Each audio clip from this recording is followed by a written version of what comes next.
Sip, Oke, siap. Akhirnya ketemu juga Mbak Putik, apa akhirnya. kabar? Alhamdulillah, assalamualaikum. Waalaikumsalam. Oke teman-teman yang denger ini dari rekaman atau misalnya di IG live baik ya mungkin di YouTube juga kali ya, nanti aku posting juga.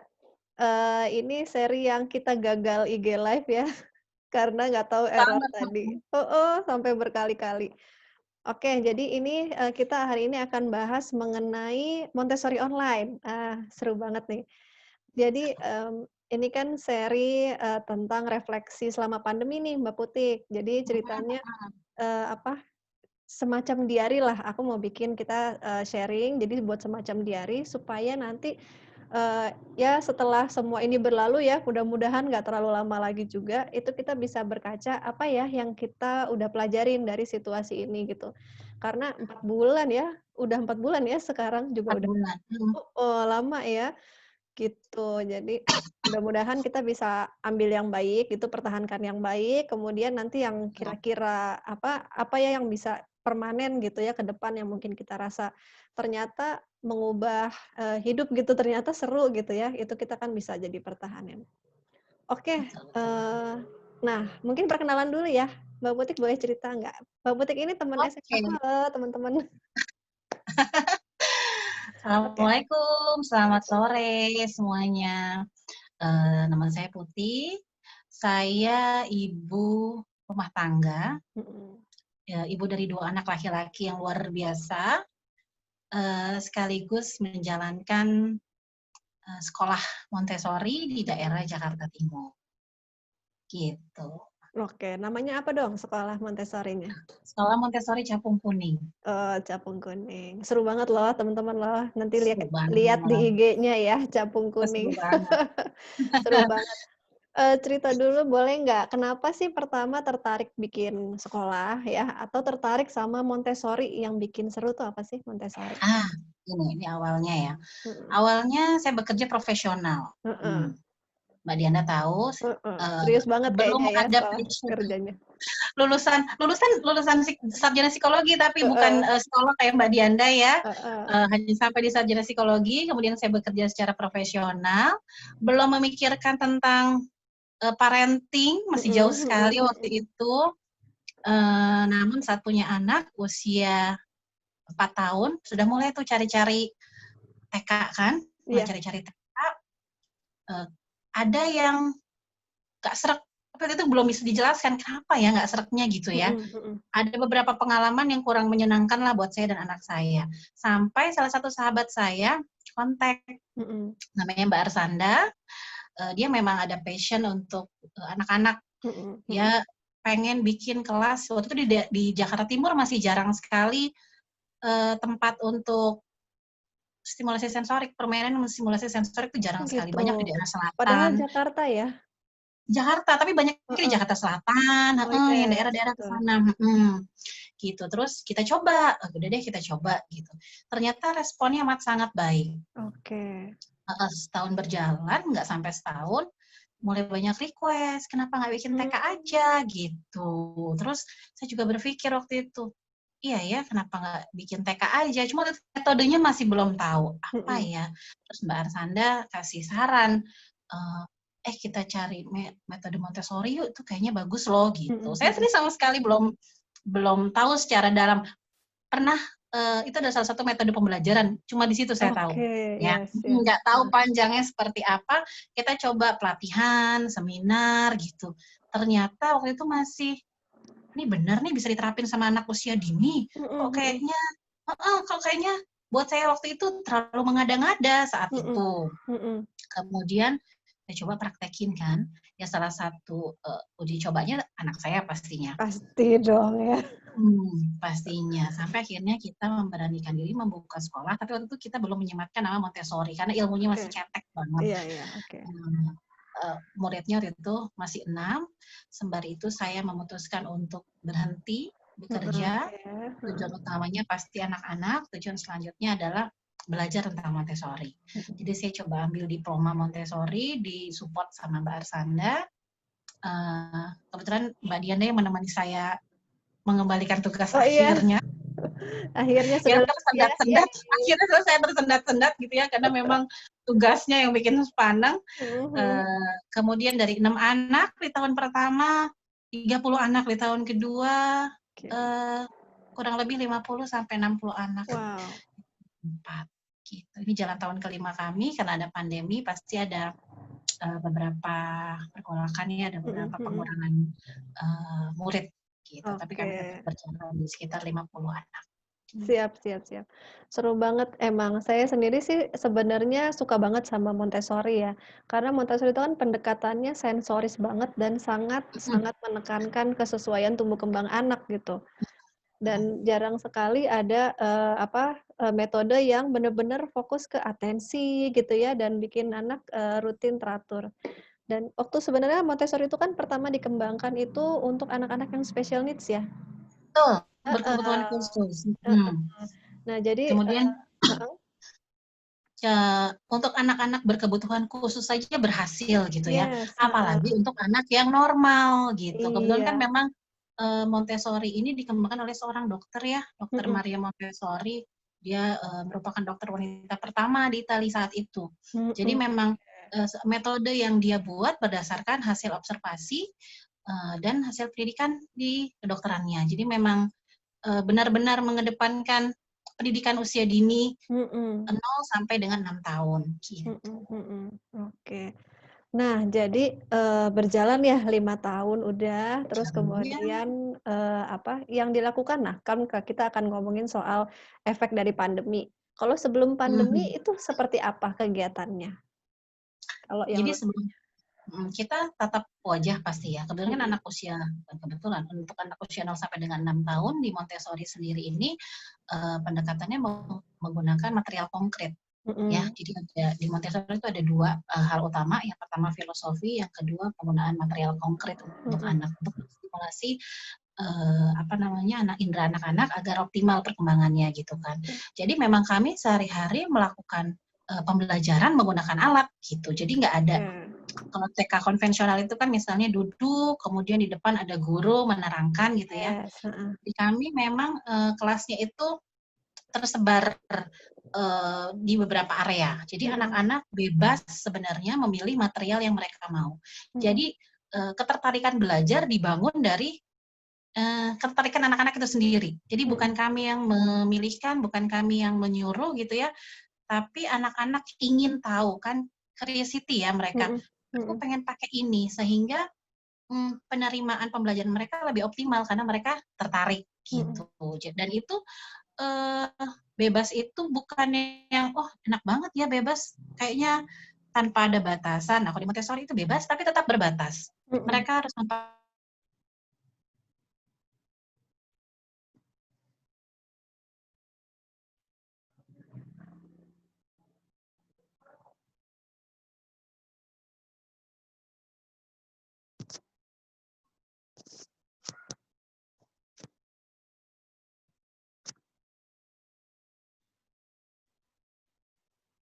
mengaktif, kemudian, eee, ini masih ya? Kakak kok Heeh heeh, agak dianda keputus ke sedikit sih tadi. agak terputus. Heeh, Apa oke. namanya, mereka bertanggung jawab sendiri, mengambil keputusan sendiri, kemudian, setelah selesai ya mereka mengembalikan sendiri. Mhm, Kemudian mereka juga diajarkan, keterampilan hidup. Kalau memang misalnya, ada yang kotor karena mereka menyapu, mereka membersihkan meja, mereka ngelap lantai, mengepel lantai, itu mereka lakukan, mhm mhm. gitu. Jadi seru banget dan anak-anak itu excited ya. Sebenarnya kan Mhm. mereka tertarik ya dengan hal-hal seperti itu, fitrahnya kan baik. Cuman Iya, kadang-kadang kan kita yang sebagai orang tua yang, "Ah, nanti tambah kotor nih kalau kamu yang sapu, tambah kotor nih kalau betul. kamu yang pel," gitu kan. Cuman kalau mindset-nya, coba deh, mereka kan juga kan bukan asisten rumah tangga ya, Iya, yang heeh, nyapu langsung bersih gitu, atau ngepel langsung bersih, enggak. Tapi kan yang kita kedepankan proses pembelajaran mereka bahwa, kalau ini kotor, ya harusnya dibersihkan, gitu kan. mhm, Sebenarnya sesederhana itu menumbuhkan atau memelihara fitrah baik mereka. mhm mhm. Seneng ya rasanya kayaknya dengernya. Oh, kangen banget makanya sekarang lihat kelas sepi itu Iya, rasanya Kangen banget Oke. sama anak-anak gitu. Iya ya. Kalau waktu pas lagi terjadi pandemi nih, Mhm, prosesnya gimana sih? Kan waktu itu kan kita di Maret ya, Maret 20-an kalau nggak salah ya, mhm, baru mulai mhm, ada mhm. pengumuman untuk stop gitu. Itu gimana tuh waktu itu ceritanya kalau di sekolah? Jadi memang waktu itu awal-awal Maret kita, sebenarnya masih kaget ya, Mhm mhm. di berita pandemi, kemudian pemerintah, membuat aturan bahwa, area pendidikan khususnya itu ditutup, Mhm. ya. Sebenarnya tidak hanya area pendidikan, saya rasa hampir semua area Semua ya. semua ditutup. Nah, di situ memang di 2 minggu pertama, saya meliburkan anak-anak saat itu di Mhm sekolah, mhm. meliburkan anak, eee, lagi beradaptasi. Ini kenapa sih sebenarnya? Ini ada apa sih yang terjadi sama negara ini? Pasti gitu kan ya. Mhm mhm. Saya sama sekali waktu itu belum memberikan materi untuk anak-anak. Karena waktu itu Oke. masih belum berpikir bahwa Heeh. ini akan Lama panjang gitu gitu, ya? heeh. Heeh Waktu heeh. itu bener-bener masih kaget. Saya sendiri masih harus, memberikan, pengajaran juga sama anak-anak saya khususnya kan yang Mhm. tiba-tiba harus berhenti sekolah, tidak boleh bermain keluar gitu. Itu benar-benar hal yang, apa namanya, hal baru buat kami sehingga kami dituntut untuk cepat beradaptasi Mhm tentunya. mhm. Nah, setelah seminggu pertama saya juga berpikir, "Ini kalau panjang, apa nih harus dilakukan?" Gitu. Masa sekolah berhenti gitu Mhm kan, mhm. masa udah stop gitu. Mhm Saya juga mulai berpikir, "Oh, anak-anak saya juga tetap harus disimulasi di mhm rumah gitu kan mhm. walaupun berhenti sekolah." Kemudian, jadi 2 minggu pertama sekolah benar-benar masih libur, baru setelah 2 minggu pertama kami membuat materi. Oke, Kami heeh. membuat materi bersama guru-guru, esensi-esensi apa di Montessori. Tapi namanya juga proses belajar ya, ada Mhm. plus minusnya, semua juga kita beradaptasi, orang tua beradaptasi, saya yakin guru beradaptasi, anak-anak pun ikut Juga beradaptasi. beradaptasi ya. Mhm. Jadi yang waktu itu terpikir sama saya adalah beberapa, eee apa namanya, cara ya, kan waktu Mhm. itu saat itu lagi booming-booming-nya Zoom, Iya. pembelajaran melalui Zoom gitu. Dulu Heeh heeh. saya juga berpikir apakah anak-anak bisa gitu ya.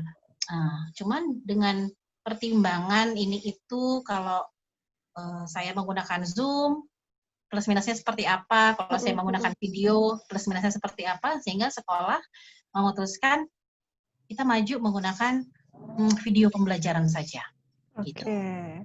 Jadi nggak pakai Alasannya Zoom sama sekali? enggak, kita nggak pakai Zoom. Heeh. Kita pakai Zoom saat ini hanya untuk pembelajaran kepada orang tua, Oh gitu. gitu. Ya, Jadi sama karena anak kan nggak ketemu sama sekali? sama anak ketemu, menggunakan video call. Oh I see. Ya ya ya ya. Video call WhatsApp yang hanya 10 sampai 15 menit. Per Jadi ha tidak lama per menetap. hari? Heeh. Per hari, setiap hari. Tapi Oke. ini untuk tahun ajaran sekarang ya. Kalau Ya. yang untuk 3 bulan pertama itu, saya nggak pakai tidak pakai Zoom, Mhm. belum pakai tatap wajah. Oke, heeh.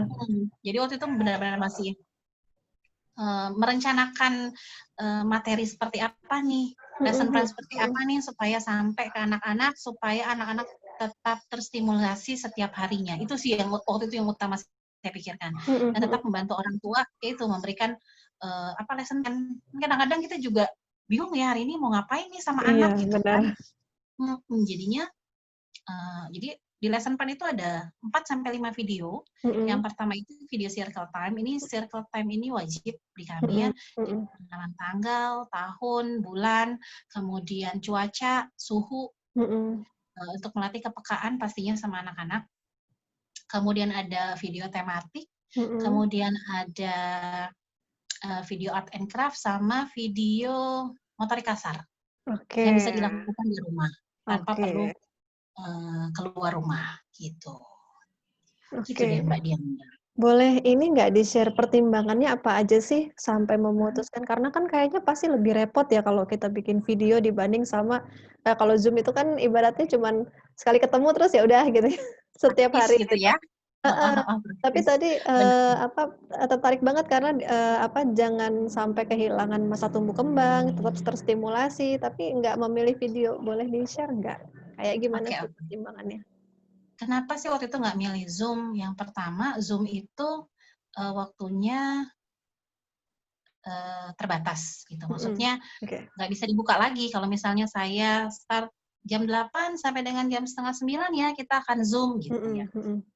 Untuk anak yang mungkin belum bangun, untuk orang tua yang mungkin masih harus bekerja, jadi tidak bisa mendampingi anak, akan tertinggal kan? Nggak bisa diulang lagi Zoom itu. Yes. Mikir apa yang bisa diulang lagi? Mungkin saat orang tua pengen bonding sama anaknya, saya tetap pengen mendampingi anak saya belajar nih. Jadi saya bisanya pulang kantor. Nah, bisa buka video gitu, bisa diulang lagi atau pagi sudah dilakukan, siang atau sore pengen dilakukan lagi video motorik kasarnya, bisa juga diputar. Jadi sebenarnya ini membantu memudahkan orang tua aja sih untuk menyesuaikan waktunya sama anak-anak gitu. Itu pertimbangan yang utama. Terus yang kedua juga tidak berlama-lama ya menatap laptop atau handphone layar ya, itu juga pertimbangannya. Sampai itu berjalan di 2 bulan, baru di bulan ketiga saya mencoba untuk berkomunikasi sama anak-anak melalui video call atau video call WhatsApp. Jadi nggak banyakan, tapi satu guru megang 5 sampai dengan 6 anak. Di situ 10 sampai 15 menit mereka bisa sharing, cerita, melakukan kegiatan art and craft bersama-sama. Biasanya kan kalau guru yang menyampaikan mereka lebih semangat ya dibanding sama mama papanya kan. Kayak kan bu guru nih yang nyuruh gitu. Itu juga. Jadi baru dilakukan tuh di bulan Juni waktu itu, di bulan terakhir lah. Jadi satu guru dibatasi untuk komunikasinya berapa anak tadi per guru? 5 anak. Ya, selama 15 menit. Ini kayaknya memang beda ya sama kalau pengalaman saya ngelihat satu kelas bisa sampai 12 anak gitu, walaupun dengan guru. Kebetulan kalau yang saya perhatiin teman-teman tuh kalau TK ya, sama sih TK juga itu mereka pakai Zoom, bising banget sih memang jadinya ya. Terus anaknya banyak gitu ya, terus kemudian semuanya sambil memperhatikan, tapi mereka nggak menjalankan sebenarnya gitu. Karena kan atensi itu ya memperhatikan, terus dia tahu apa yang diperhatikan, tahu apa yang mau dilakukan, dan bisa melakukan. Jadi rangkaiannya kan sebetulnya nggak cuman matanya ke layar aja gitu ya. Betul, cukup panjang sebenarnya kan, sampai mereka harus duduk diam. Itu juga apalagi untuk anak-anak usia dini yang mungkin juga kurang efektif ya. Mereka untuk mampu duduk diam, melihat instruksi hanya dari layar gitu ya. Syukur-syukur 5 menit, 10 menit bertahan ya. Kadang sisanya kan udah entah kemana gitu. Jadi itu juga sih yang dipikirin, kecuali mereka mungkin ada kegiatan. Oh sama, kita juga memberikan material kit gitu, atau learning kit. Karena biasanya waktu itu kita mikirnya, kalau kita cuma kasih lesson plan, kemudian orang tua harus mikir lagi, alatnya gimana, kemudian, aduh saya harus beli dulu mungkin, ujung-ujungnya, udahlah orang mama belum beli, ya udah skip aja gitu kegiatannya. Nah itu yang bikin, berarti hari itu dia tidak mendapatkan stimulasi dong gitu kan, karena memang keterbatasan mungkin orang tuanya sibuk atau kesulitan mencari materialnya. Jadi kami sediakan memang setiap harinya kami sediakan learning kit. Jadi orang tua nggak perlu susah-susah cari, pakai aja yang sudah kami kirimkan. Gitu. Oke, kalau dari apa yang udah berjalan nih 15 menit, terus tadi per 5 atau 6 anak, gimana sih perilaku mereka selama online itu? Karena kita kan pakai kegiatan ya, ini pakainya nggak berguna. Sebentar. Karena kita pakai kegiatan, jadinya mereka seru. Memang ada beberapa anak yang baru ya, apalagi kalau tahun ajaran baru kan ada beberapa anak yang baru ya, mungkin masih ada yang lari, masih ada yang nggak konsen gitu. Itu masih wajar. Maksudnya kita juga nggak bisa paksain kan untuk anak-anak. Penambahan fokus dan tentang konsentrasi itu kan perlu stimulasi yang rutin dan konsisten gitu, nggak bisa abrakadabra terus langsung anak saya udah bisa duduk diam selama itu gitu kan, nggak mungkin. Jadi kita pelan-pelan. Satu, pendekatan juga guru mulai ngajak ngobrol misalnya, terus karena rutin kan, terus dia mungkin lihat temannya jadi curious, apa sih yang dia kerjain mah gitu. Anak kita mau ngerjain ini. Kemudian kan memang kita berikan lesson plan di depan ya, ada di 1 bulan sebelum itu, jadi orang tua bisa membriefing anaknya bahwa besok kita akan melakukan ini loh sama teman-teman sama bu guru gitu. Jadi mereka juga ada ketertarikan sehingga mau mengerjakan bersama-sama. Itu juga nggak lama kok. Itu makanya saya bilang cuma 10, paling lama 15 menit. Oke. Gitu. Jadi nunggu-nunggu ya karena ada briefing. Mm-mm. Jadi kepo juga sih sebenarnya, pengen tahu sebenarnya kalau guru lagi di dalam sesi online gitu sama murid-murid, gimana sih caranya untuk menarik perhatian, cara bicara gitu ya, karena kan ya itu anak-anak usia dini ini kan apa ya, masih sebenarnya gerak terus gitu ya, masih tertarik banyak hal dan nggak sedikit juga yang mudah terdistraksi gitu. Kita pasti perlu punya cara komunikasi khusus yang bisa membuat mereka stay attune gitu sama kamera di layar yang kecil banget itu. Sebenarnya gini, kalau dibilang cara komunikasi khusus itu ada faktor pendukung lain ya. Heeh. Kayak misalnya video call kita lakukan setelah pemberian materi selesai. Oke, Di dalamnya itu udah termasuk kegiatan senam, yoga, atau melompat atau meloncat gitu ya. Sehingga energi mereka salurkan dulu sebelum duduk untuk mengerjakan art and craft gitu. Itu faktor pendukung yang penting banget. Nah, faktor pendukung kedua tentunya briefing bahwa jadi tahapannya nanti setelah ini biasanya guru akan broadcast bahwa nanti akan dihubungi pukul 9:10 ya gitu. Jadi orang tua akan menyampaikan sama anak, nanti jam 9 kita sudah mulai ditelepon nih sama bu guru gitu. Kita siapin yuk materialnya, siapin bahan-bahannya, kemudian beritahukan apa yang mau dibuat hari itu. Jadi mereka nggak menerka-nerka bahwa mau ngapain sih mama cuma nyuruh-nyuruh doang gitu, tapi mereka ikut dilibatkan sehingga karena perasaan ikut dilibatkan itu juga bisa membantu anak buat oh iya deh nih, ayo mah kita bikin yuk gitu, sehingga mereka juga mau duduk. Sebenarnya kalau di Montessori kita nggak terlalu banyak effort untuk berkomunikasi karena kan memang ini awalnya untuk anak berkebutuhan khusus ya, yang mungkin tuli, yang mungkin belum bisa ngomong, jadinya kita semua hanya menggunakan gestur kebanyakan dan tidak banyak komentar.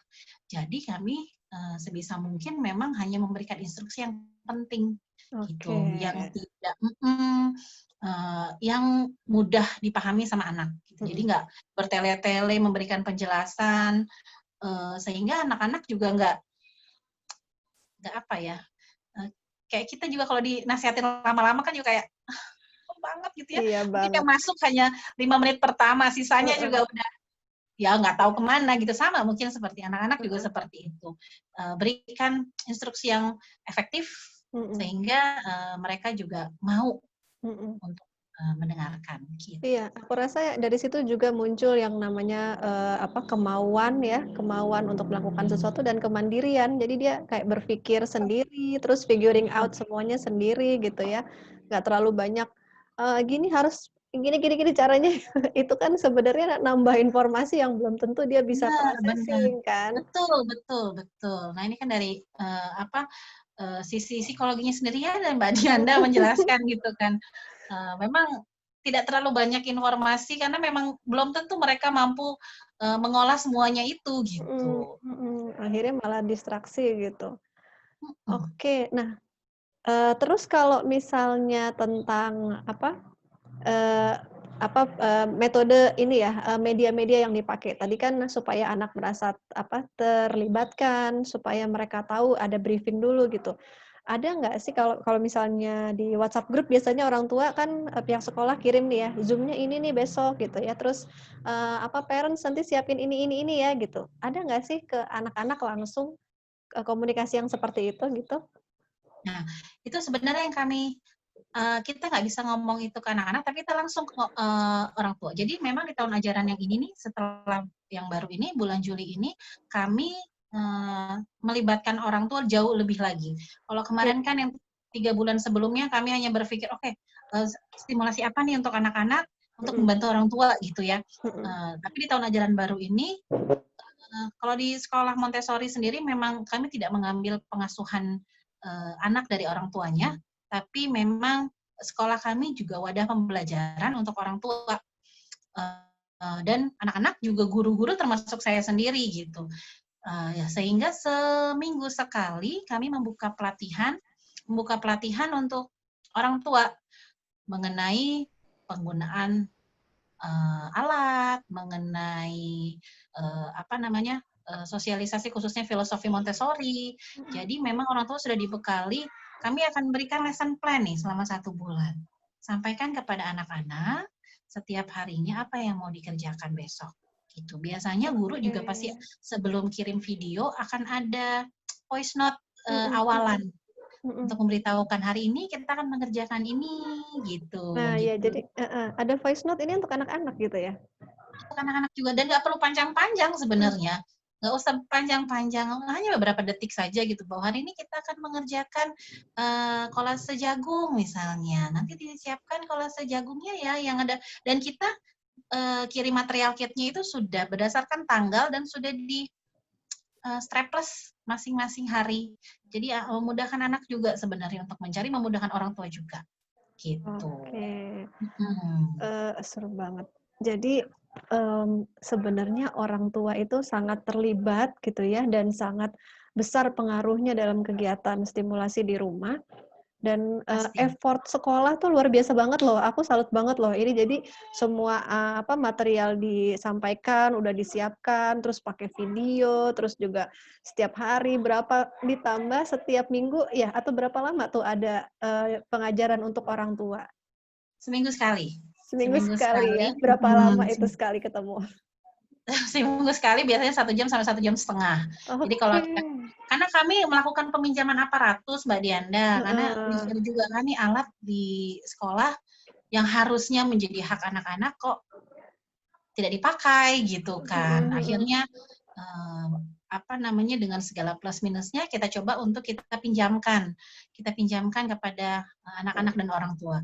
Cuman ini kan resikonya adalah kalau pemakaian alat itu tidak sesuai instruksinya, tentu akan salah penyampaiannya ke anak kan. Konsepnya bisa tidak sampai. Nah, maka itu kami membuat pelatihan untuk orang tua. Kami juga membuka sesi konsultasi. Saya selalu bilang kalau memang misalnya tidak paham, masih belum paham, boleh dikonsultasikan dengan guru. Kami juga menyediakan video, kemudian menyediakan tutorial, baik secara video maupun printan, supaya orang tua bisa baca gimana cara menggunakan alat tersebut, gitu. Keren banget. Aduh, aku nggak kebayang berapa lama sesi persiapan gitu ya. Terus di mana orang-orang tuh lagi bingung mikirin, aduh ini COVID gimana gitu ya. Tapi teman-teman di sekolah tuh ngetik, berarti kan ngetik, bikin video, terus nyiapin aparatus gitu ya. Salut deh. Ya, alhamdulillah sih karena support, karena orang tua juga yang selalu bertanya dan mau belajar sih. Kebetulan memang orang tua yang ada di sekolah kami ini orang tua yang mau belajar ya, karena nggak semua orang tua pengennya kan, sekolah kok jadi nambah-nambahin kerjaan gitu, nambah-nambahin tugas, udah susah-susah kerja masih harus belajar lagi gitu kan, terus saya udah bayar gitu kan. Tidak semua orang tua berpikir bahwa apa yang kami berikan itu adalah suatu hal yang dapat bermanfaat gitu ya. Jadi memang di awal saya selalu beritahu bahwa sekolah kami tidak mengambil pengasuhan anak-anak gitu. Yuk kita berjalan bersama, bergandengan untuk mengoptimalkan perkembangan anak. Gitu. Sekarang jangan bergandengan tapi masih social distancing ya. Jadi kita nggak bergandengan, kita telepon-teleponan aja. Gitu ya, pakai Zoom-an. Pakai Zoom aja. Jadi mungkin salah satu yang hikmah yang kita bisa dapat ya dari online semua pandemi ini adalah jadi kelihatan bahwa ada keinginan untuk belajar gitu ya. Jadi sekarang kan banyak sekali dengan tantangan yang ada, kita justru jadi maju nih untuk belajar, terus jadi tahu gimana cara stimulasi anak yang tepat di sekolah, di rumah gitu, dibantu dengan sekolah. Nah, lanjut nih, tadi berulang kali aku dengar Mbak Putik tuh sebut soal stimulasi gitu. Stimulasi lebih banyak disebut daripada nyebut soal lesson plan, soal target kegiatan gitu ya. Biasanya kan kalau sekolah itu ada silabus, kurikulum, bahkan TK atau preschool ya, pasti kan ada gitu ya. Nah, tapi berulang kali Mbak Putik sebutnya stimulasi. Apa sih bedanya sebenarnya? Balik lagi tadi yang saya bilang, jadi Montessori itu dua hal yang penting, filosofinya sama material konkretnya. Nah, penyampaian material konkret ini adalah cara menstimulasi anak-anak. Jadi memang dasar sebelum ke arah perkembangan kognitif itu arahnya itu adalah stimulasi seluruh indranya dulu gitu. Jadi kadang-kadang yang simpelnya gini, zaman kita dulu itu kenapa sih kok nggak ada banyak masalah ya kayaknya happy-happy aja kok sekarang ada speech delay lah gitu ya, ada anak kinestetik lah, ada anak yang macam-macam lah dengan berbagai macam keadaan gitu. Padahal dulu kita fine-fine aja gitu. Ya mungkin bedanya karena zaman sekarang itu ya semua serba teknologi, khususnya gawai, khususnya televisi. Zaman saya dulu juga ada televisi, tapi kebanyakan saya pribadi aja mainnya di lapangan, lari-larian ya, manjat pohon ya, manjat pohon, ngambil ikan diselokan kan pakai saringan teh ya, terus si mama nggak tahu tuh kan. Nah zaman sekarang itu kan, aduh nanti keluar banyak penculikan anak, kekhawatiran lebih besar gitu, sehingga yang aman apa sih? Aman di rumah. Kemudian orang tua tidak tahu caranya, aduh sama anak terus aku harus ngapain nih berjam-jam. Yang paling enak ya udah deh tuh si gawai, kan tuh udah paling instan, udah paling mereka akan tenang, si ibu juga akan bisa me time gitu ya. Kalau nggak dibatasin ya si anak happy-happy aja tuh berjam-jam. Sehingga kurangnya stimulasi sensorik pada indranya ya yang membuat permasalahan-permasalahan yang ada sekarang. Makanya pusat tumbuh kembang jadi rame, jadi full ya. Sampai beberapa orang tua murid saya sampai bilang, aduh saya antri nih mau terapi bicara aja, antri nih mau terapi ini, mau terapi itu gitu. Kayaknya jadi ladang usaha yang besar sebenarnya tumbuh kembang itu. Tapi kan kembali lagi itu untuk orang tua yang mungkin aware dengan kondisi dan keadaan anaknya ya.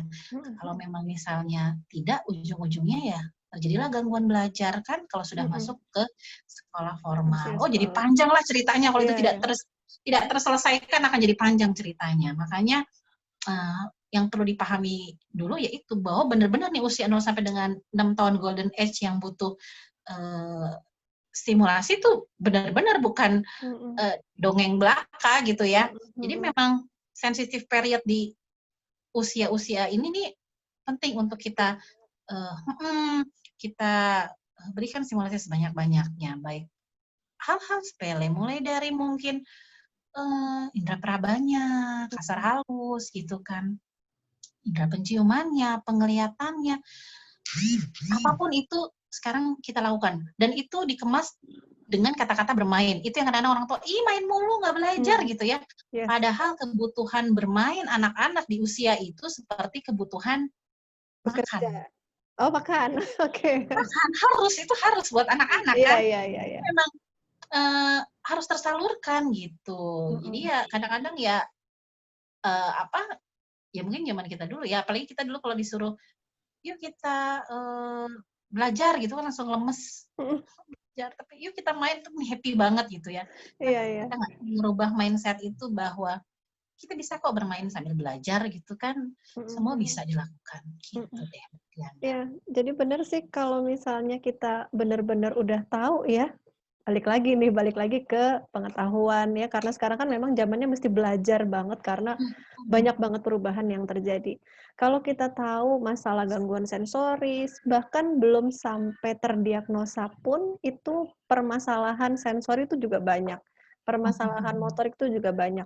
Jadi kalau tadi Mbak Putik sebut masalah gawai gitu ya, bahkan di luar gawai pun sebenarnya dengan semua perubahan budaya sekarang, itu juga bisa ada masalah nih, kayak misalnya cara gendong anaknya salah, atau cara mainnya juga salah, walaupun misalnya nggak pakai gawai, tetap aja ada gitu loh. Jadi benar-benar benar-benar sebenarnya yang berubah tuh bukan hanya masalah gadget gitu. Mungkin tadinya kita pikir hanya gadget, tapi semuanya, termasuk relasi sosial. Jadi nggak ada lagi main sama tetangga kayak zaman dulu ya, pura-pura apa di seberang gang mana gitu ya, lari-lari gitu ya. Padahal itu kaya banget tuh stimulasi seperti itu. Itu sih. Jadi aku setuju banget kalau misalnya tadi Mbak Putik sebut stimulasi sensorik usia emas, dan ini penting banget, sepenting itu gitu ya, sepenting itu. Sepenting itu. Dan memang tidak ada sekolah menjadi orang tua ya Mbak Dianda. Itu sih yang kadang-kadang kita merasa bahwa orang tua aja bisa kok mendidik kita gitu kan ya. Cuma kembali lagi kita kan mau anak-anak lebih dari kita gitu ya. Nggak mau anak-anak sama dengan saya, maunya lebih dari kita gitu. Kalau bisa semuanya dari segala aspek, semuanya maunya pasti jauh lebih baik dari kedua orang tuanya. Iya. Jadi motivasi itu aja sih yang saya minta sebenarnya ke seluruh orang tua buat yuk cari tahu, banyak sekali ilmu sekarang bertebaran, banyak sekali cara-cara menjadi orang tua, cara-cara menstimulasi anak usia dini itu gampang banget nyarinya. Kita udah punya sumber yang buka Google aja. Iya, kalau zaman dulu nggak ada ya kayak gini Nggak ada, segampang kita ini mau gitu. sekolah di mana, bener, kita mau cari tahu di mana zaman dulu gitu kan. Tapi sekarang tuh zamannya udah mau cari apapun bisa. Nah, sering cek-cek IG-nya Mbak Dianda nih, banyak banget informasi sebenarnya yang bisa digali tentunya, dan dengan nggak perlu biaya yang mahal-mahal gitu sebenarnya kan cari ilmu. Memang ilmu bertebaran ya sekarang, cuman tinggal kitanya gimana. Jadi menjalin koordinasi sama orang tua itu juga penting banget ya kayaknya. Berliku-liku nggak rasanya untuk benar-benar, karena ngajak mereka berusaha ya, maksudnya kan tetap aja aku juga sebagai orang tua pasti ada sedikit paling nggak berharap ya udah deh yang berat-berat gitu kan ya, kayak gitu. Tapi memang pasti effort ya. Gimana tuh pengalamannya? Pasti sih, tapi ini sebenarnya masa pandemi ini sebenarnya kalau kita bisa merenung gitu ya, menyadari bahwa ini kembali semuanya ke fitrah awal, khususnya peran orang tua gitu ya. Gimana dia harus mendidik anak-anaknya gitu kan. Semua kembali ke awal, mau agama dulu, ngaji les lah di luar gitu kan. Nah, sekarang ya harus orang tuanya sendiri mendidik selain agama juga hal lainnya kembali ke orang tua. Apalagi selama 3 bulan kemarin 24 jam bersama anak-anak, rasanya kan luar biasa gitu ya. Wah, apalagi anak-anaknya aktif banget gitu. Yang kadang-kadang, aduh anak saya aktif banget, Ibu gimana caranya nih? Itu harusnya bersyukur anaknya aktif gitu ya. Jadi memang kembali ke fitrahnya, fitrah awal masing-masing ya, peran orang tua itu sih yang harus disadari dulu, bahwa kita diberikan kesempatan sama penciptanya untuk memaksimalkan peran kita sebagai orang tua. Karena kan balik lagi anak-anak itu kan tamu yang diundang oleh ayah dan ibu ya lewat doa, kemudian dikabulkan gitu. Jadi bukan ujuk-ujuk yuk brojol datang gitu, terus ya udah aja gitu. Tapi kan kita harus ingat bahwa ada pertanggungjawaban yang akan nanti diminta oleh penciptanya. Itu sih sebenarnya. Jadi koordinasi sama orang tua, kebetulan yang masuk ke sekolah kami ya balik lagi, kita sudah satu visi satu misi sehingga lebih mudah sebenarnya menyampaikan hal-hal seperti ini. Terus kemudian kalau anak-anak nih, kayaknya kita udah berapa lama nih kita ngobrol? Kalau anak-anak gimana sih perkembangannya ya? Ini udah 4 bulan ya berarti. Jadi kan pasti dari video-video udah kelihatan ya kalau di kelas kita kan bisa lebih jelas nih mengobservasi, oh tadi anak ini tadinya pas masuk kok atensinya masih kurang, masih mudah terdistraksi gitu. Kemudian pelan-pelan karena kita juga bisa intens gitu interaksinya, dia pelan-pelan berubah gitu, dan kita bisa lihat hal-hal kecil yang dia akhirnya mampu lakukan. Kalau selama online ini, selama udah berjalan 4 bulan, semuanya online, hampir semuanya orang tua yang jalankan. Ada nggak perubahan yang dirasakan, yang dilihat, dan gimana sih? Pasti ada. Sebenarnya gini, saya meyakini kalau kegiatan, nggak harus lesson plan dari sekolah gitu ya, kegiatan yang dilakukan secara rutin dan konsisten untuk anak-anak itu pasti akan ada hasilnya. Gitu. Jadi kalau misalnya bertanya, Bu, udah dikasih lesson plan dari sekolah, tapi kok anak saya nggak berubah? Nah, itu berarti itu harus dikembalikan. Apakah lesson plan-nya dilakukan sesuai gitu, secara rutin dan konsisten? Kalau perubahan ada dan banyak, dan itu rasanya senang banget. Apalagi kalau misalnya orang tua sering banget nge-tag di Insta Story gitu kan. Heeh, Kebetulan heeh, mereka berhubungan langsung sama guru-guru. Jadi kalau heeh, mungkin ada video langsung ke guru. Kalau yang langsung bisa saya lihat tuh di IG Story atau pada saat saya ketemu guru-guru, kemudian guru-guru menyampaikan. Dan itu rasanya happy banget karena heeh, jujur heeh. uh, pasti ada rasa, aduh gimana ya, mereka di rumah gimana ya? Karena kan biasanya kalau sama orang tuanya lebih cenderung lebih manja gitu. Yes, heeh. Cuman kan itu juga ada ilmunya gitu kan, Mhm, semua itu ada ilmunya gitu. Jadi kalau misalnya orang tua mau belajar, kemudian bisa menerapkan lesson plan secara rutin dan konsisten, hasilnya pasti ada.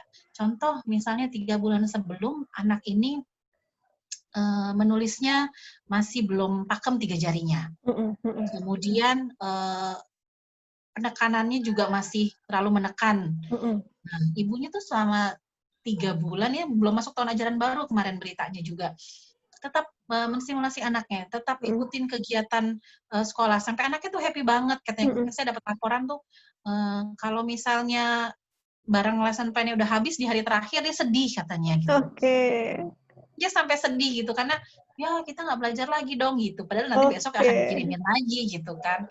Dia sampai sedih. Nah, pada saat ibunya bilang, Bu Putih, anak saya menulisnya sudah 3 jari, kemudian Heeh, sudah tidak terlalu menekan. Itu mungkin hal kecil, tapi iya, sebenarnya buat kami itu bukan hal kecil, itu proses yang sudah dia lewati sampai dia bisa seperti itu, mhm, gitu. mhm, mhm. Jadi itu hal yang membahagiakan sebenarnya dengar-dengar cerita kayak begitu. Atau hal sepele yang tadinya nggak bisa meronce, jadi meronce, bisa Mhm, meronce gitu kan. Berarti kan latihan megang apa namanya, ujung jarum ronceannya itu sampai koordinasi tangan, mata masukin ke lubangnya itu kan berarti sudah berhasil gitu. berhasil, betul. Jadi hal-hal yang mungkin, meronce doang kok happy sih. Aduh itu Itu big thing proses ya. yang itu big thing, proses yang anak-anak lewati bersama orang tuanya Mhm, di rumah, itu hal mhm, yang luar biasa yang nggak bisa diukur. Ya mhm, bondingnya dapet, mhm. ya stimulasinya dapet gitu kan. Yang mungkin nggak bisa terulang ya kalau pandemi ini berakhir, ya semua ada plus minusnya Heeh. ya. Nah, Gitu. teman-teman yang, ikutin video ini ya, yang memperhatikan, nanti kalau misalnya ada kesempatan cek IG live aku yang pertama, yang sebelum ini yang bareng sama Mbak Rini. Di situ kita bahas banget nih Mbak Putik tentang Mhm, bahwa justru sekolah online ini bisa banget kita pakai untuk memperbaiki bonding gitu. mhm, Sebenarnya cara-cara, mengajar itu bisa banget kita harus, aware gitu ya sama profil sensori anak, sama mungkin waktu tidur, waktu bangun, dan seterusnya supaya lebih efektif gitu. Karena sebenarnya kalau kelas pakai Zoom itu kan seperti kita one on one ya, seperti mhm, karena jelas banget di telinga dan kelihatannya hanya wajah guru gitu, bukan di mhm, antara teman-teman lain gitu. Nah, jadi, kalau misalnya sempat, ngecek yang IG live pertama, ini pas banget nih contohnya. Jadi bonding-nya dapet nih orang tua sama anak. Jadi kelatih gitu ya. mhm. Oke. Benar benar. Itu yang, apa, eee, hal berharga ya yang Mhm, mhm, yang mungkin dulu sulit dicari gitu kan, ya orang tuanya mungkin bekerja, sibuk gitu kan, mhm. ini sampai sampai si ayah, si bapak sendiri aja, bisa gitu. Jujur itu terjadi dengan suami saya sendiri gitu. Oke, heeh. Jadi selama 3 bulan terakhir itu, bonding sama anak-anak lebih kuat gitu. Kalau dulu kan cuman ada satu orang ya, yaitu ibunya gitu kan, Mhm, mhm, kayaknya ya bapak nomor kesekian gitu ya. Tapi sekarang, saat bapaknya mulai bekerja, mereka udah mulai kehilangan gitu, mhm. mulai nungguin, mulai, kangen, mulai kebetulan anak saya laki-laki dua-duanya, entah kenapa mungkin yang besar juga agak kaku ya gitu Heeh, menunjukkan ekspresi sayangnya sama si bapak gitu ya, kalau iya. sama saya sih enak aja gitu. Nah itu juga udah mulai sekarang udah mulai peluk tiba-tiba, kalau dulu Oke. sungkan dia dipeluk gitu, sungkan Heeh. dia. Sekarang dia mau peluk, dia mau cium gitu. Jadi hal yang, oh my God, memang nggak ada yang sia-sia sih sebenarnya Mhm, selama 3 mhm. bulan kemarin yang pikir, "Oh kita ini lockdown di rumah aja," gitu. Iya, Saya heeh. pikir selalu ada hikmah sih, Iya, gitu. betul. Iya, makanya senang banget dengar ceritanya karena dari kemarin itu, justru ini nih yang kita cari-cari bahwa kalau misalnya di rumah sebetulnya bisa loh didampingin gitu ya sama orang tua. Dan yang dilakukan dengan kegiatan, kemudian didampingi orang tua gitu. Sebenarnya yang seperti itu adalah salah satu bentuk terapi loh, yang kalau psikolog lakukan misalnya kalau ada problem attachment gitu ya, Heeh. kemudian ada masalah emosi gitu. Sebetulnya hal-hal yang sehari-hari dan rutin, hal-hal kecil yang tadi kemajuannya juga kita cek nih apakah sekarang udah bisa, cukup deket, udah bisa cukup cerita gitu ya, dan itu kan sesuatu yang rutin makanya perlu ada sesi-sesi berikut gitu. Jadi, bener banget nih aku meyakini kalau, peran guru, peran sekolah, dan koordinasi sekolah sama orang tua tuh penting banget, super penting, gitu. Pastinya. Seneng ya dengernya, aku seneng banget deh ngobrolnya hari Seneng ini. banget, seneng banget. Tapi kalau ini bisa di-share ke orang-orang. Iya, heeh, nanti kita share. Oke, mungkin ini udah hampir 1 jam ya, aku, kalau misalnya kita share di IG kan mungkin ada batas waktunya. Ada yang mau ditambah nggak? Kira-kira hal berharga apalagi sih yang, kerasa nih selama pandemi ini? Banyak hal ya. Kita jadi belajar banyak sekali hal, jadi lebih kreatif pastinya ya. Dulu mana kepikiran saya membuat, sekolah online gitu kan. Mhm mhm. Karena juga, saya juga menambahkan kegiatan, jadi sekolah online yang bukan hanya untuk siswa kami, Mhm. tapi juga dari luar, Jakarta. Jadi ada dari kemarin sekitar ada 22 orang ada dari Padang, Sidoarjo, Gresik, Heeh heeh. Cilacap, ikut sekolah online gitu ya. Yang tadinya Jadi sama sekali murid nggak gitu? kepikiran pastinya kan, Jadi murid di hanya oke, heeh. gitu, jadi murid sekolah online. Jadi kalau, kan ada sekolah Montessori Capung Kuning, sekarang Iya. ada sekolah online Capung Kuning gitu. Ah, Jadi I yang, see. eee jadi ngebantu juga orang tua yang mungkin nggak ada di sekitar kami, jadi bisa terbantu gitu kan. Mhm mhm. Eee, Ya hal yang mungkin balik lagi saya nggak akan dapetin kalau nggak ada pandemi ini gitu ya. Iya, Ya nggak mungkin saya bisa pikirkan gitu. heeh Jadi heeh. ya beradaptasi dengan cepat dan tepat itu memang, didapatkan di sini, gitu. Jadi seru Oke. banget sih memang.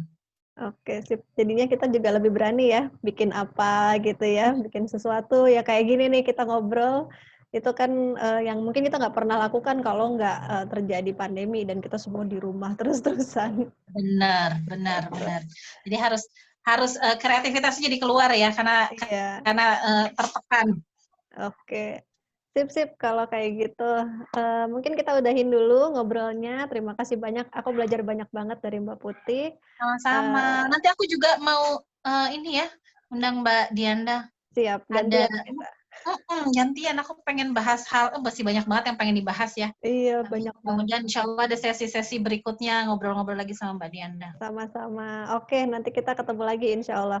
Sampai ketemu teman-teman semua, mudah-mudahan sesi ini bermanfaat. Jadi kita sama-sama renungin ya bahwa, banyak sekali hal yang kita bisa pelajarin, ambil yang positif dan mungkin kita bisa pikir deh, ada hal-hal yang kita bisa pertahankan, yang jadi permanen dan mungkin membuat hidup kita justru lebih happy ya, karena aku terus terang di rumah itu santai dan nggak ketemu macet itu bener-bener hal yang rileks gitu ya, gitu. Hal Jadi, yang perlu disyukuri juga gitu iya, ya. heeh, gitu. Mhm. Nanti mungkin ada perubahan-perubahan yang positif. Oke, sampai Oke. ketemu, nanti mungkin resumenya kita akan share di IG gitu ya, Oke, terima kasih kita sudah akan pantau diundang. sama-sama. Bye-bye, Mbak Petik, sampai ketemu. Assalamualaikum. Waalaikumsalam.